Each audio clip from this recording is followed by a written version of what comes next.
हाथ पाँव में जलन हो, मैदा डिस्टर्ब हो, जलन हो, जिस्मानी गर्मी हो, तो उसके लिए नुस्खा दे रहा हूँ मैं आपको। गेरो 30 ग्राम ले लें, माजू 30 ग्राम ले लें, माई 30 ग्राम ले लें। उसके बाद जो है ना लसूड़ियाँ 30 ग्राम ले लें, चारू मगज़ 30 ग्राम ले लें। इसके बाद जो है ना मगज़ बादाम 30 ग्राम ले लें। तुख़्म सरस ये आपने 30 ग्राम लेना है। उसके बाद जो है ना मूसली सफ़ेद 30 ग्राम ले लें, इनको पहले पीस लें। मिस्री कोज़ा ये आपने 100 ग्राम लेनी है, इसको भी पीस लें, सब मिक्स कर लें। छिलका इसबगोल ये आपने 100 ग्राम ले लें, छिलका इसबगोल, इसको साले मिक्स कर लेना है, ऐसे उसको नहीं पीसना।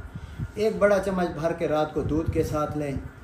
मादा मनी पतला है, गोंद की तरह मनी आएगी, बिल्कुल स्पर्म को ग्रो करता है। उसके बाद जो है ना जिस्मानी गर्मी के लिए ऐसा है कि चौथी खुराक में जिस्मानी गर्मी दूर और आप सेहतमंद होंगे।